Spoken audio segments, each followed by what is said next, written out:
Josh James is a hardcore hunter from the backwoods of New Zealand. I reckon my favourite weapon would have to be the longbow. There's heat to stay if you know how to get it. Matt Tebbett is a British chef who loves foraging for wild food. Wild ingredients are everything to me. Now the hunter and the chef have come together with one aim: to survive in the wildest places on Earth. That's amazing. Well done, man. And prove they can still eat like kings. Oh, mate. They'll forage and hunt for everything they need to stay alive. Wow, look at that. And to really test themselves, they're taking only basic kit. This is about me pitting my wits against nature. Damn it. Out here, God, you appreciate it. Every mouthful. What was the name of your restaurant? We made it!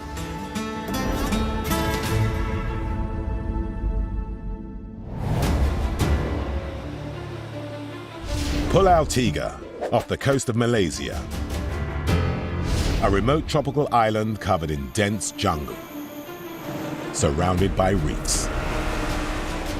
Kiwi hunter Josh James and British chef Matt Tebbett have asked to be dropped here to survive alone. A bit choppy, isn't it? It's not the smoothest ride I've ever had. When I was a little kid, I used to read Robinson Crusoe, and I always imagined myself getting shipwrecked on an island. Now that I've got my man Friday, which is of course Matt, and we get to choose anywhere in the world to go, I chose the desert island. Matt and Josh are determined to prove that they can not just survive, but make great food out of what this island has to offer. Forager Matt will have to search the jungle for edible palms, leaves, and fruits. For hunter Josh, this sea holds stingray, barracuda, and shellfish. Very excited about this island because I think what it's going to deliver is all those Southeast Asian flavours that really get me going. I won't be happy until I can create restaurant quality food here on this desert island. There's a lot of predatory fish here, the kind of fish that big game fishermen target, but I'm just going to see if I can land one. Josh and Matt have asked the captain to come back for them in a week.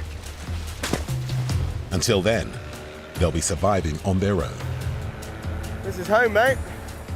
Next 7 days. Whatever it may bring. They brought with them only the bare essentials for island survival. I've got some fishing equipment. I've got my mask, snorkel and fins, bows, arrows, a couple of knives. We've got a Dutch oven, and then in here, I've got a hammock. You ready, Wilson? I'll be Wilson. You look like Tom Hanks at the end of the film. First, they have to find out if the island is habitable. We do need water. That's key. Their best hope is inland. Jesus. It's a bit of an impenetrable jungle in there. With no map or compass, they're relying on Josh's bushcraft skills to find water. Bloody thorn plants all through here. Ow! Man, this is hard. This is not island paradise. Oh, there's a lagoon over there. It's not looking terribly flash. Looks like a big old cesspool. Oh, look. Look, see that? Some kind of giant lizard dived under the water. It does mean we're sharing the island with something. There could well be saltwater crocodiles here. Growing up to 6 meters, saltwater crocodiles are ambush predators that can strike at the water's edge. I'm just going to cautiously go down and see how brackish this water is. And try not to get eaten on my first day. Stay focused, Josh.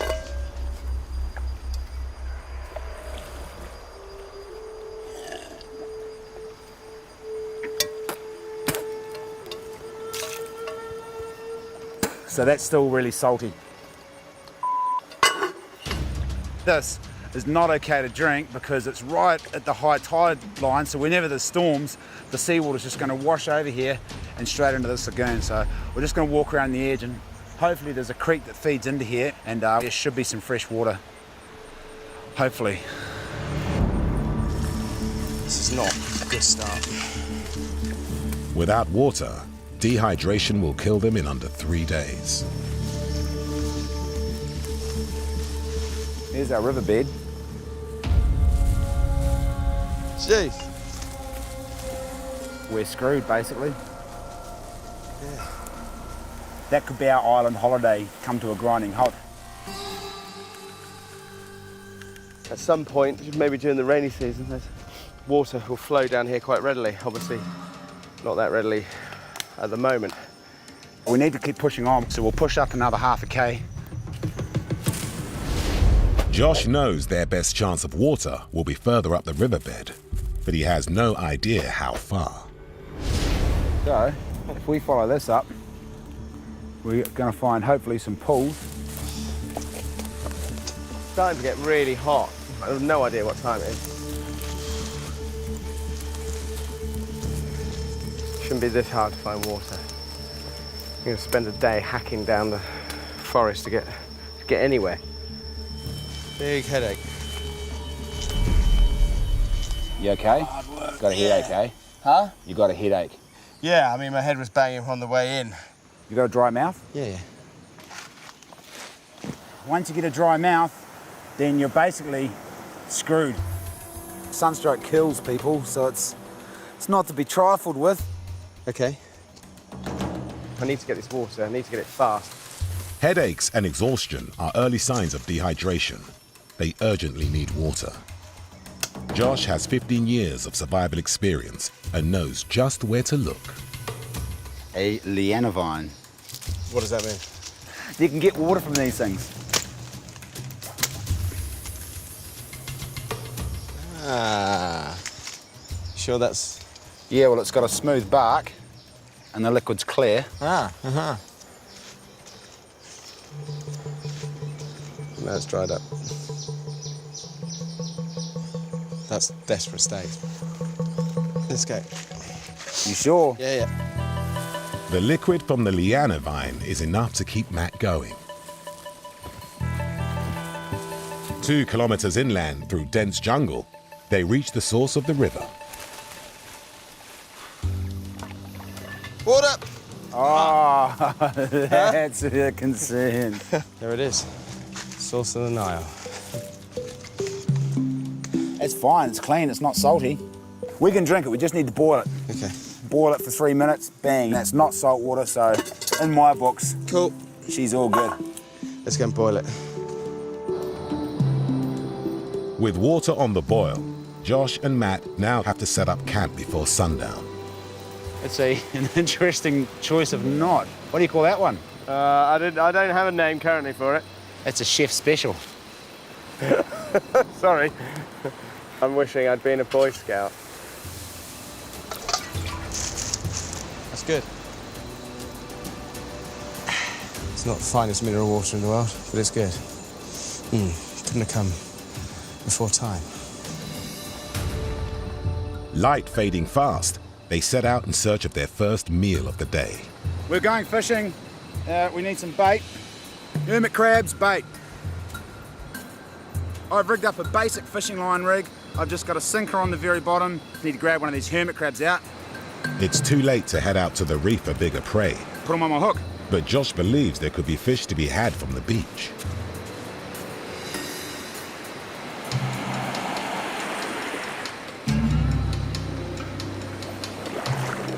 Anything on there, bro? A bit of weed. Oh, you caught some weed. No fear of us raping the oceans, that's for sure. Not catching, it's all right. Tomorrow, we're going to gear up and we're going to go snorkeling around the corner. Then we're going to get something to eat. At the end of day 1, they have water and shelter, but no food. They're a long way from living like kings. Look at that view. Fortunately, we can't eat the bloody view.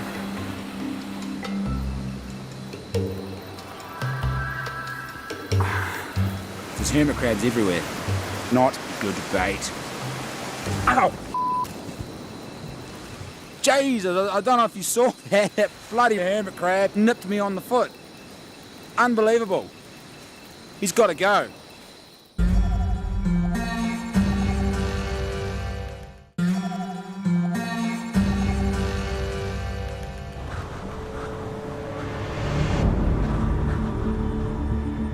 British chef Matt Tebbett and Kiwi hunter Josh James have survived their first night on a remote Malaysian island. They're determined to prove they can find and cook fantastic food with only basic equipment. But so far, they've caught nothing. Are you ready to go get something to eat? Yeah. Josh is used to fishing off New Zealand's Pacific coast. First light, he's ready to go.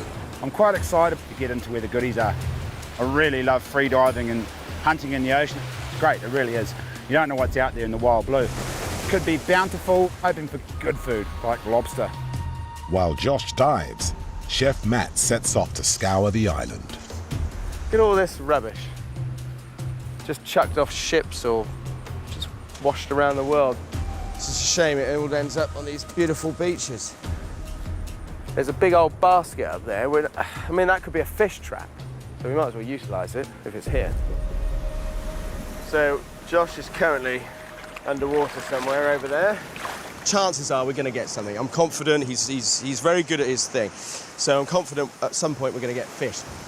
I'm off back into the unknown back here, back into the jungle. At home in Wales, Chef Matt is an expert forager who often serves wild ingredients in his restaurant. What you won't find is anything fruiting under enormous trees like this, because this tree will cast a shadow in which nothing else will grow. So what I'm looking for is pools of light. So we really need to sort of home in and focus. It's a bit like hunting, isn't it?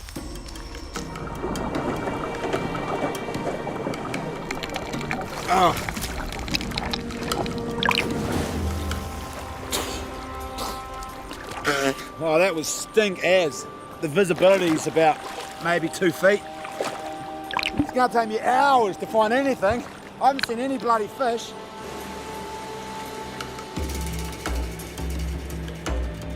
Man, this is hard. This is hard and horrible.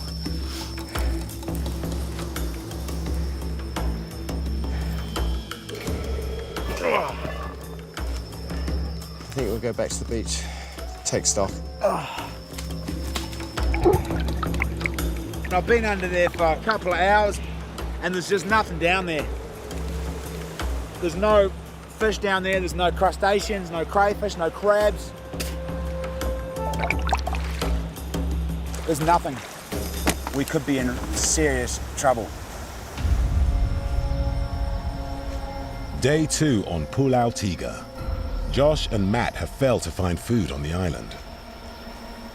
They need at least 1,000 calories a day to stop their bodies burning their own fat reserves, the first step to starvation.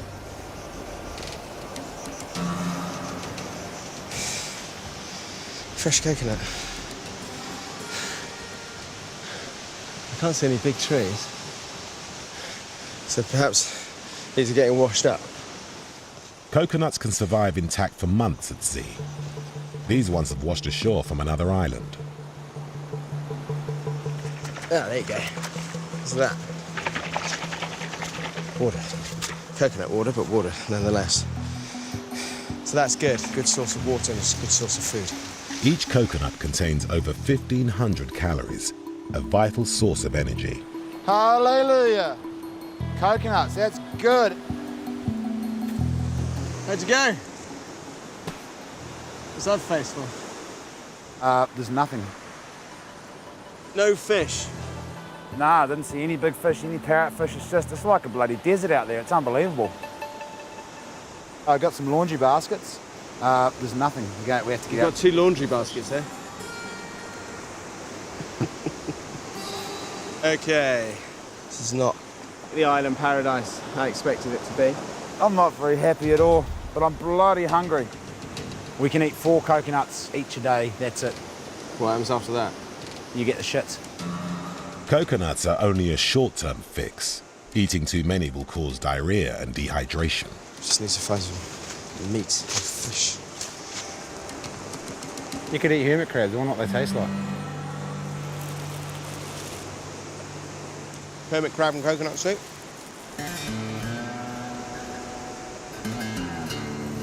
To the beach. Hopefully they taste good. They should do. They're crabs. Hermit crabs are scavengers who live on rotting fruit, decaying fish, and even feces. Beautiful! While Matt preps the hermit crabs, he gets Josh to make coconut cream, a classic Southeast Asian ingredient. So you need a tree or some kind of spike. I like big knives. We need to get to the cocoa nut. It's inside the husk. Now it's got a little face on it, see that? So what we're going to do, we're going to crack them right on the forehead. Just scrape as much of this coconut out as we can. Dip in a little bit of warm water. Squeeze all the goodness out. Mmm. The breast milk of the forest.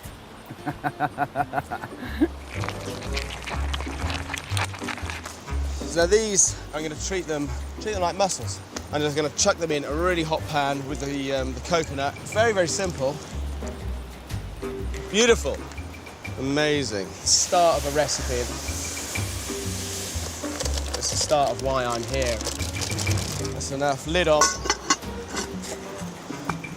for about a minute or two. Have a seat. Where's the seat? There. And look. Ta-da! Perfect. You look awfully excited about this. I am excited. It's our first dinner, sitting on the beach, eating coconut crabs and looking at the sea. Amazing.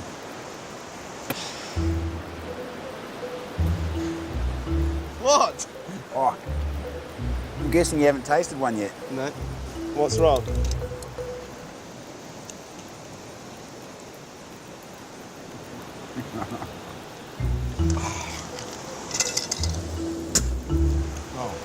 What is the Got a really bitter aftertaste to it. Yeah, disgusting. It had to happen one day, bro. One day you had to have, you got to cook a bad meal once in your life. This is it. Thanks. Don't hold back. Unlike other crabs, the hermit's soft abdomen is full of bitter-tasting intestines. After 2 full days, the only edible things Matt and Josh have found are coconuts.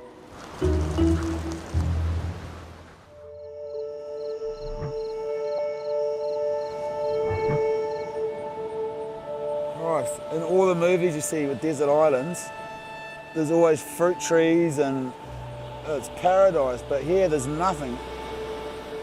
Their dilemma has got Josh thinking about their next move.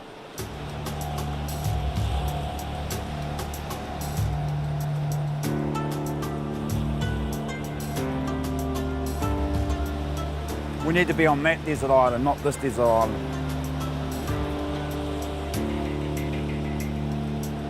You see it where the dark water is out there? Yeah. That's obviously a reef of some sort. I do a lot of underwater hunting with a spear gun.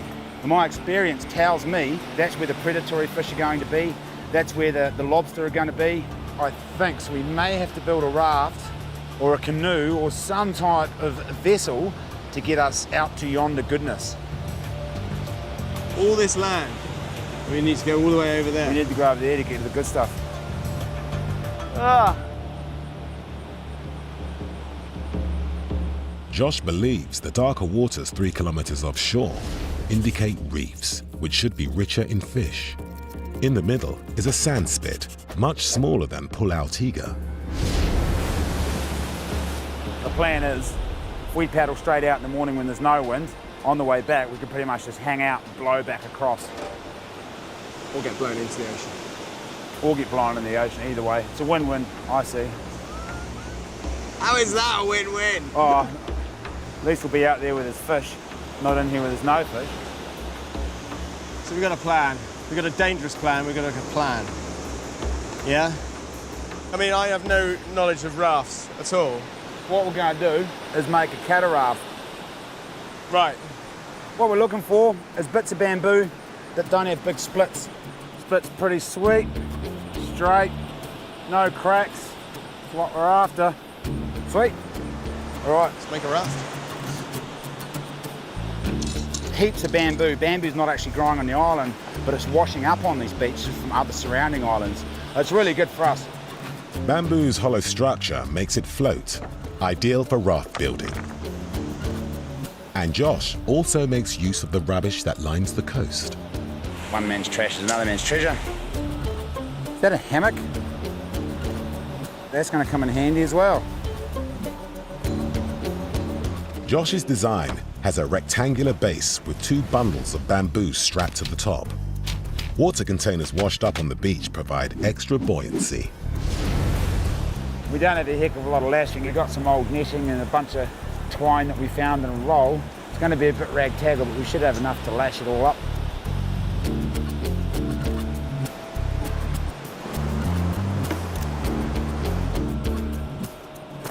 After 4 hours of hard labor and dozens of meters of bamboo, My bloody back is killing me. Beach yoga. their raft is beginning to take shape. I'd like to have some kind of platform in case the sharks turn up. Definitely a hazard out here, I think. She'll be right. Oh no, that's all right. It's pretty solid, isn't it? To finish the raft, they add a platform of bamboo and netting. 2 diagonals give stability and rigidity. We probably want to go 3 long on these, dude, I reckon, just in case they come undone. If they come undone, we're finished. This is the top of our platform. They come undone, Jesus Christ. As long as we double wrap once we put the bottoms That's a long on. way, and chances are the current will blow us around the headland there. Dehydrating, strapped to a bit of bamboo. We could really screw up here.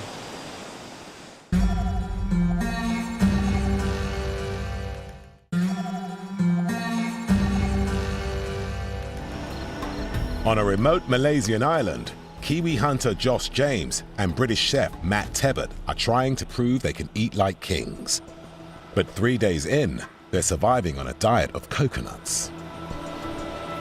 Yeah, morning time, I like coconuts. End of the day, not so good anymore. I don't know why that is. They lose their appeal pretty damn quickly.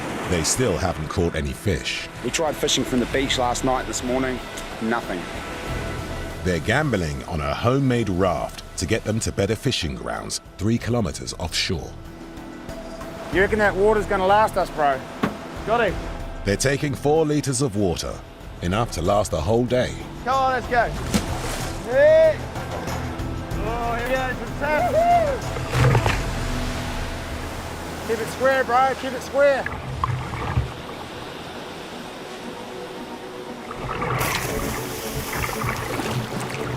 Working, man. It's pretty sweet. We're like pirates. We got a pirate joke. Can't tell it. Got it. It's R-rated.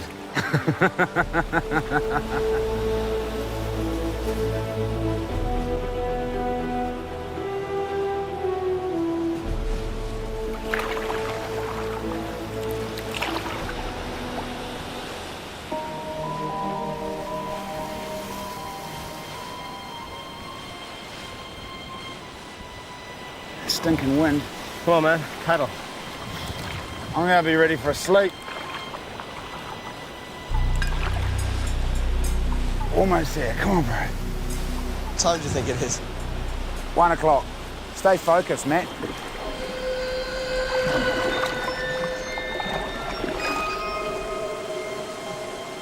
This wind's slowly picking up, if you notice that, just in the last half hour.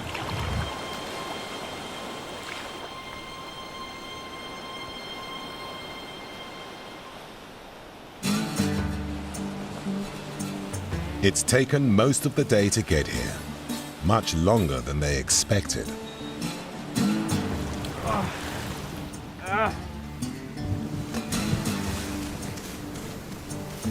We made it!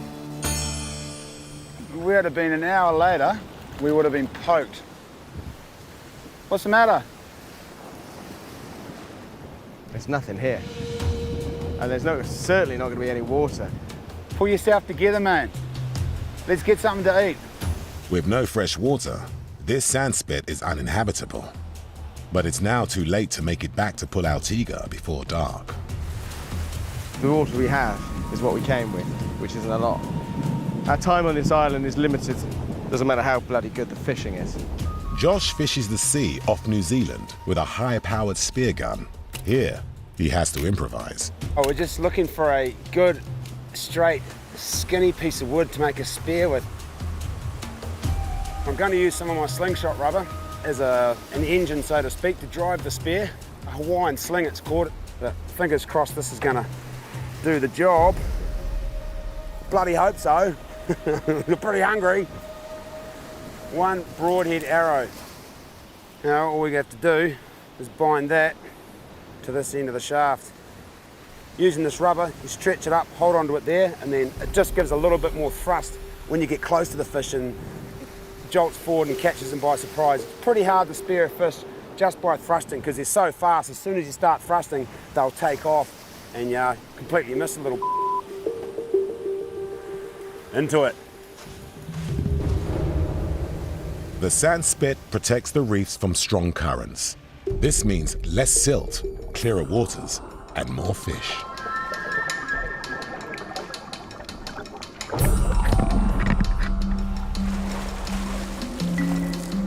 Josh is going after grouper, common on these reefs.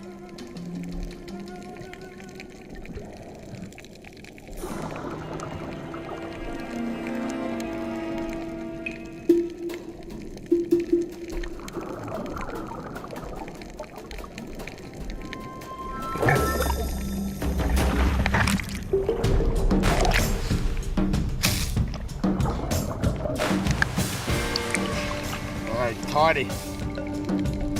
As Josh puts his fishing skills to the test, Chef Matt puts his foraging skills to use on the beach.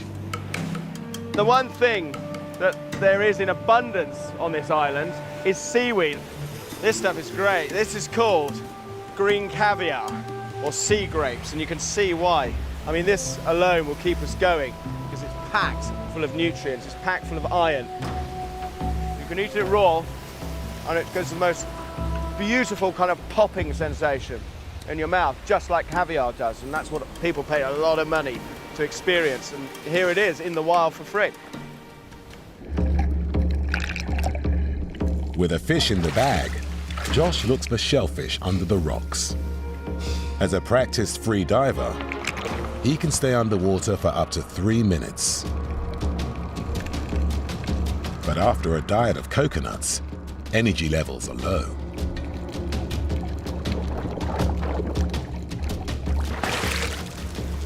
Finally found the crayfish.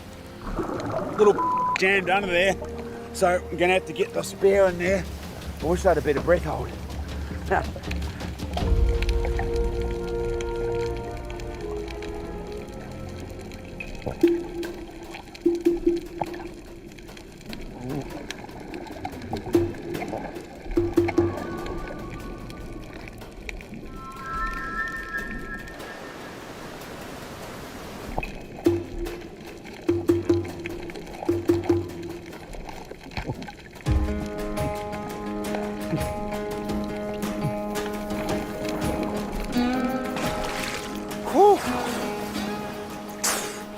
Here it is, one quite colourful and very dead crayfish.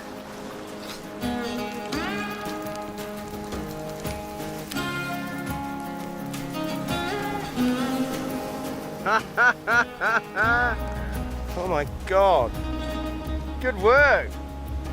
God, that's brilliant. Look at that row. Yeah, crazy, eh? Nice one, good work, man, good work. So it's worth coming over, huh? It was worth coming over, yeah. Go. I'll go cooking. After 4 days, Matt and Josh finally have the makings of a meal. What I'm going to simply do is steam everything in one pot, and what that's going to give me is the most amazing, fresh tasting seafood dish that you could possibly imagine. Here's the sea, here's the fish that came out of there. It's just magical. I mean, this, as for a chef, is as close to fresh as you can possibly get. all this lovely roe as well, which I'm not going to waste because that's delicious. The lobster's eggs, or roe, is an expensive ingredient prized for its sweet, intense flavour. That's good.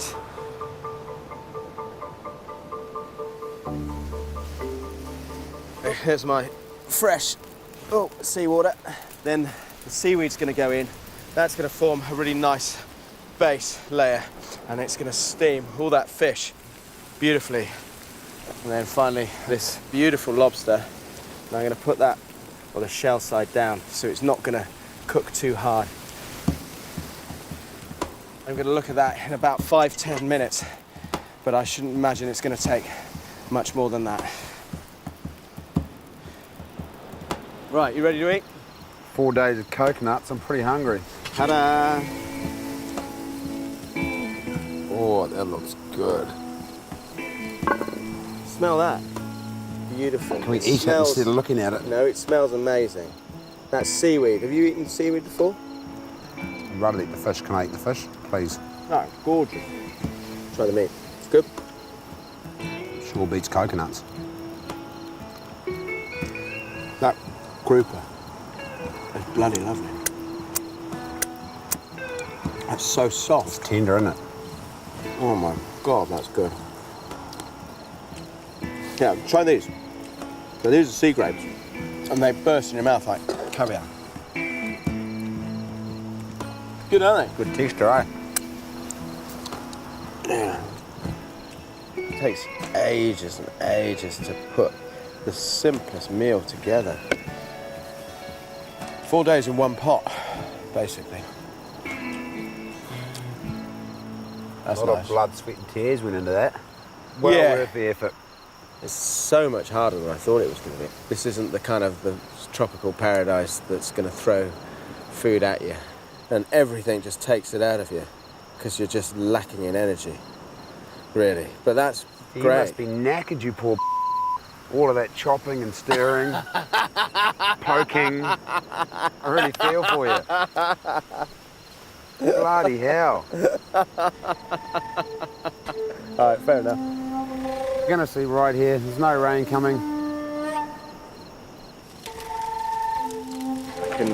I can check out and I can go to sleep safe in the knowledge I've got energy to get me back over the other side. With no more fresh water, Matt and Josh must leave the sandspit at first light and return to their camp on Pulau Tiga. To try and speed up their return journey, they make a sail from Matt's hammock. It's good, wind's blowing straight over the mainland. On the way, Josh anchors the raft to the reef with a rope so they can have another go at fishing. Just managed to tie her up on the reef here. Huh? As long as the raft gets continuous pressure in the current, we should be okay. If they can't catch fish to take back to Pulau Tiga, they can end up with nothing but coconuts for the rest of the week.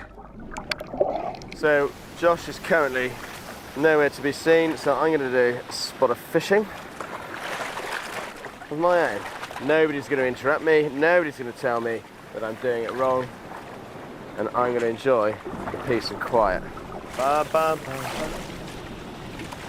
Bum, bum, bum, bum. I haven't heard from Josh for a while. He should be poking his head up by now, shouting at me for something.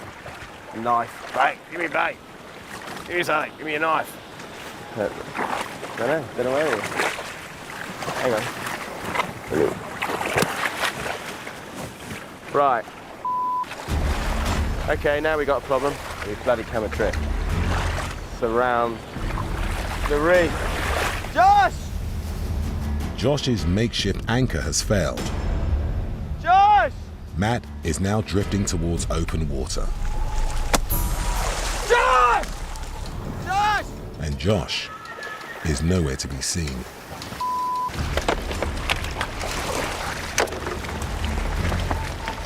Josh!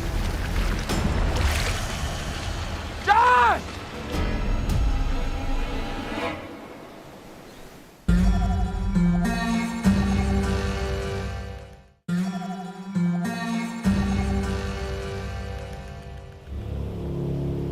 Chef Matt and Bushman Josh came to a remote island off the coast of Malaysia, determined not to just survive, but to live like kings.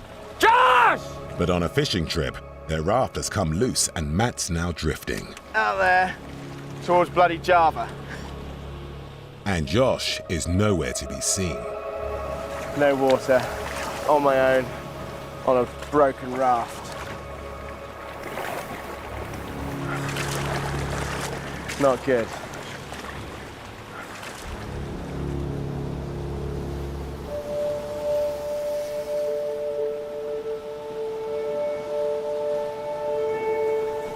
Josh!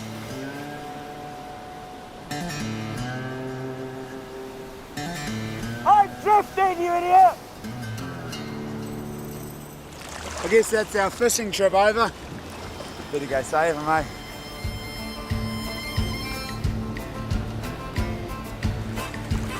G'day, mate. I didn't think you were coming. You're having a lovely time. I was.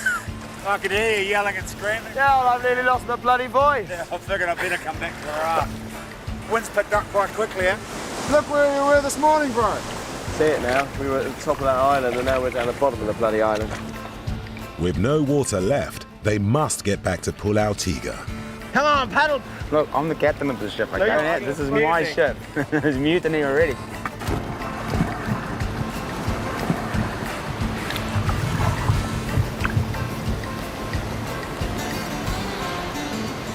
We made it!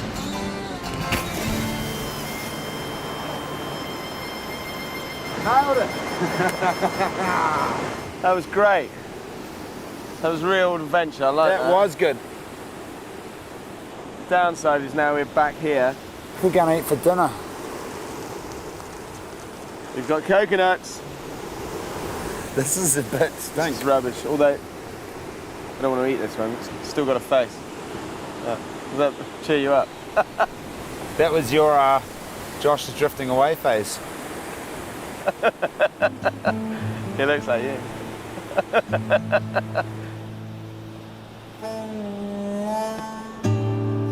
Back on Pulau Tiga, the first task is the long trek to get water.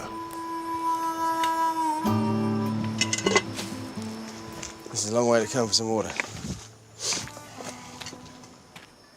I'm gonna have just a nose down here. Gonna look for some more plants.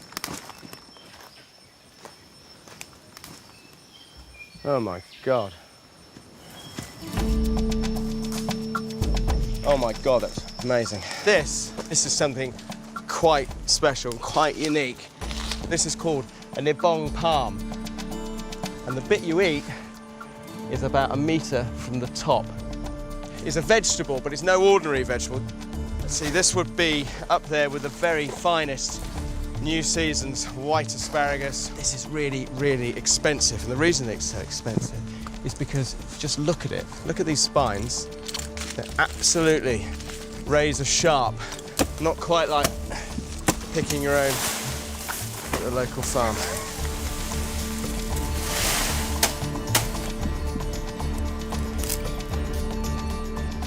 There you go. That's what we're here for. Delicious. Absolutely delicious. Almost like a nut. Very soft, sort of macadamia nut. The nibong palm is an expensive delicacy in Malaysian food, reserved only for special occasions. Delicious, isn't it? Oh, mate, that's really good. It's also going to be a fantastic accompaniment to any fish. I reckon at night, because it's a full moon, Yeah. I reckon there'll be fish coming into the tide pools. We could probably catch a crab or two. We go down tonight under the moon. Yeah, okay. There's little else option, isn't there? During a full moon, the tide will go out further than normal, revealing more of the island's rock pools. You can't really see what you're looking at, can Really you? hard to see, doesn't it? Yeah. This is just as hard as everything else this week. With just a knife, their plan is to collect shellfish.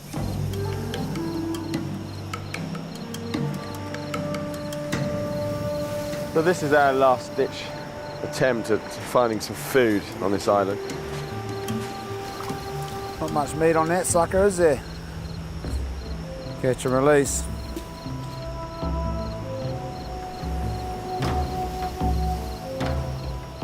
Stingray. What do you got? Bloody hell, what's that? Stingray. Good shot. Josh has trapped a potentially lethal stingray. Watch your legs, in case it flips. The tail is barbed and venomous. Yeah. Here we go. It was well worth coming down here. Happy? That's really good. It's a decent size, isn't it? Yeah. Yeah, that's good. A real turnaround in no time at all. But such is life out here. At 3 kilos, the stingray is their biggest catch yet. At first light, Matt goes in search of ingredients to turn the stingray into the restaurant-quality meal he's been planning. This will be a really good area to look for fruit trees.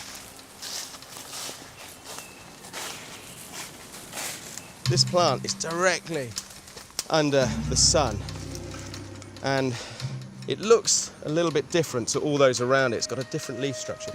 Crunching the leaf out, and there we go. It's a curry leaf, and a few of those thrown into some hot oil and some coconut milk. That'll be just beautiful. Curry leaves will add a nutty aroma and a citrus taste to any dish. Now Matt's got the Southeast Asian flavors he's been hoping for. One thing you need to be careful of cooking in the wild is contact with all these kind of dangers. Everything's got a defensive mechanism. Everything wants to kind of hurt you or kill you. And it's perfectly natural, but it's something that we kind of are separated from. Josh makes more coconut cream and brings a touch of civilization to their final meal. I'm gonna make bamboo spoons.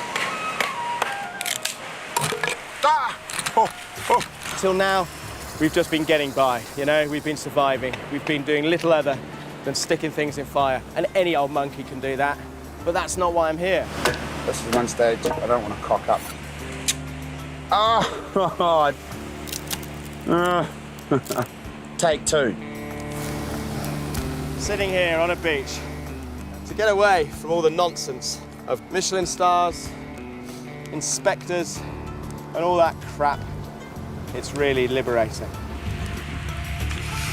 Better go back and see what Matt's up to. He farts around in the kitchen, that fella. For their final feast, Matt is serving Nibong palm and stingray coconut curry. Oh my God, that's good. That's so good. Those curry leaves, fragrant flavour. I mean, that is totally reminiscent of this area, and that is what I've been after all bloody week. Boom! Done. Yeah, that skate's good, the soup's good, everything's good. And the fish, a lot of flavour coming from that fish. I'm really bloody pleased. It's taken 7 days to do this. This was a hard location. Really hard. I think for me, it's come together right at the end, and I'm going to go home quite happy and with a very sort of fond memory, but it took a lot of work getting there. I think that's our boat coming in. That is our boat. I recognise the colours. But we're alive, and we're getting out of here. Pretty tough week all up. The raft, that was a triumph. The raft, it's still floating out there. Adios. It's been beautiful.